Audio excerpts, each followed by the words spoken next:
Yes, you said that we might be in the fourth inning of some aspects of the AI landscape. We should refer to this as the next iteration of AI because it has taken us decades to get here. But after taking everything into account, businesses like Nvidia have frequently talked about their plans to build a 1 million chip data center in the future. This year, what's more popular than Nvidia stock? In the near future, the unique limited edition Nvidia keychain souvenir would be valued hundreds or maybe thousands of dollars. In a matter of seconds, our original stock was gone. Click the link below to get yours right now. When they report this earnings season, what more do you need to know about the likelihood that we will finally witness that? According to your assessment, when will we see these 1 million chip data centers? Answering that question is difficult. It's difficult to tell. Unfortunately, sometimes technological advancements and slash or improvements just appear out of nowhere, and other times we are content with what we have and keep using it. So that's really up in the air. Between 5 and 10 years could pass. I'm not really able to respond to that question. However, I believe Nvidia has done a respectable job with that complete stack of goods, don't you think?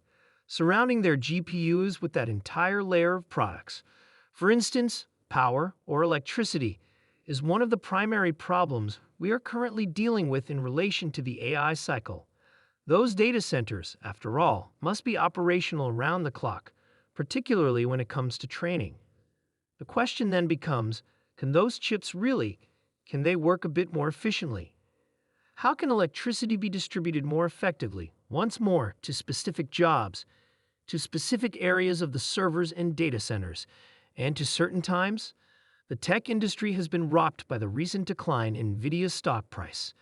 Is this an isolated incident or an indication of a larger market trend? The truth is probably more nuanced, despite the temptation to blame the reduction entirely on company-specific causes. The AI revolution has greatly benefited Nvidia, which is sometimes regarded as a bellwether for the IT industry. As investors placed bets on the company's capacity to profit from this expanding market, its stock price skyrocketed. Because Nvidia's GPUs are crucial for AI applications ranging from autonomous driving to machine learning, there has been a lot of interest from investors. The latest decline, however, raises the possibility of a revaluation of valuations throughout the tech sector. High-growth tech stocks are facing a difficult environment as a result of rising interest rates and a general economic downturn. Businesses that were once thought to be unbeatable are now coming under investigation, and investors are growing more wary of prices. This general tendency may be reflected in Nvidia's drop as market players reevaluate whether high valuations are sustainable in an uncertain economic environment. The good thing about Nvidia is that it offers the tools necessary to accomplish it. That's only one illustration of the complete stack it offers. Therefore, it appears like all of that, the entire stack, may make switching more difficult for those guys, which is a very good moat or competitive advantage given their current leadership, their overwhelming market share, and the fact that they were undoubtedly the first to market. As a result, I believe that they are still in a fairly, in fact, extremely good position in this whole AI cycle that we are currently going through. NV shares are currently down slightly more than 10% in the second half of 2024, according to investors who have been following the ticker symbol NVDA. Taking everything into account, what advice would you provide to anybody attempting to determine what a feasible way to get into Nvidia is, especially at this moment in time? Yes, it's difficult. It has been somewhat declined and returned, there seems to be some rotation into the SMIDs, or small mid-caps, as I like to call them. We've seen Russell 2000 do fairly well, However, according to our assessment, it is currently valued at approximately 140 to 150.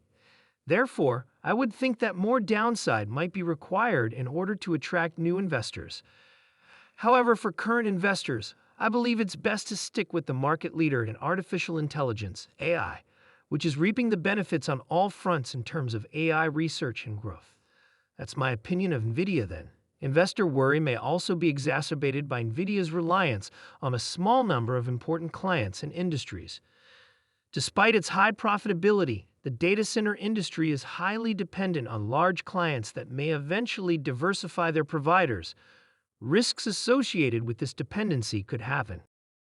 As a result, their Nvidia keychain, which retails for hundreds of dollars, is currently sold out. In his remark, Elon stated that he was unaware of this and added, "In that case, I will definitely have some." Just so you know, if you want to purchase this Nvidia keychain, click the first link in the description. I'm not sure if this is a joint venture, however, both McDonald's and Nvidia have posted about it in China. In any case, this product could sell for thousands of dollars in the coming years. We don't have many opportunities to purchase rare treasures like these. Anyway, we only have 100 pieces left, so hurry and click the link in the description. As you may recall, RTX in 2018 allowed for the utilization of parallel processor to speed up ray tracing and accelerated bounding box detection and ray traversal. However, even at that time, we were ray tracing at a resolution of 1080 and at a rate of roughly 1 frame per, call it 10 frames per second, or perhaps 5 frames per second, depending on how many rays we were tracing. Video games obviously require far more than that. Real-time graphics obviously require more than that. This group is undoubtedly aware of what that implies. However, for those who are viewing from a distance and are not employed in this industry, this is essentially a method of controlling light in computer graphics, that is, replicating the way light interacts with real-life objects through real-time events. Yes, rendering used to be a really time-consuming procedure when you were creating something. Rendering a few pixels used to need a supercomputer. To speed up that ray tracing, we now have our RTX. Although it was real-time and interactive, it wasn't quick enough to qualify as a video game. As a result, we saw that we required a significant boost, most likely a 20x or 50x boost. Thus, the group created DLSS, which essentially produces a single pixel while inferring numerous other pixels using AI. Essentially, we trained an AI that is conditioned on what it observed, and then, for example, fills in the blanks for all other information. And thanks to artificial intelligence, we can now display completely ray-traced and fully path-traced simulations at 4K resolution and 300 frames per second. Consequently, 2018 and 2022 saw the release of ChatGPT, as everyone is aware. However, again, what is that? You know that, ChatGPT. Yes, OpenAI, ChatGPT. The fastest-growing service in history and a groundbreaking new capacity. However, since ChatGPT, I wanted to draw attention to two things. Industry researchers, many of whom are present in the room, have discovered ways to use AI to learn everything, including the meaning of 3D chemicals, protein physics, thermodynamics, fluid dynamics, particle physics, and images and videos. All of these many modalities have had their meanings determined. In addition to having learned it since then, we are now able to produce it. As a result, you could. That's why you can identify the chemicals, go from text to images, text to 3D images, text to 3D images, text to video, and so on. Thus, generative AI has now been made conceivable, and we are living in a really revolutionary period. Based on a few examples I've already given you, this will have an impact on almost every industry. For example, generative AI will revolutionize robotics and self-driving cars, as well as scientific computing, attempting to improve weather prediction with a lot less energy and augmenting and working with us creators to create images or simulate industrial digitalization.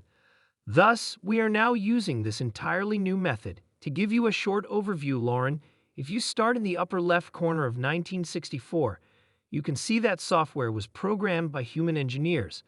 These days, we have machines that can learn to write software, program it, and solve issues that were previously unthinkable. And now, with the advent of generative AI, a new software development method, I'm not sure if you know, but do you know Ender Karpathy? He is an absolutely amazing researcher. He created the first software 1.0, and machine learning, which is now software 2.0. I met him while he was at Stanford.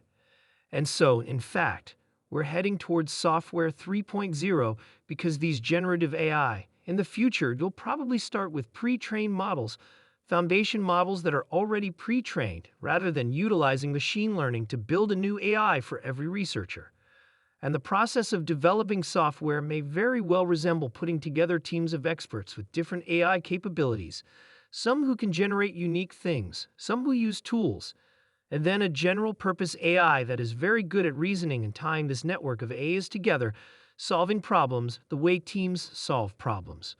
Software 3.0 is now available. From our recent conversations, it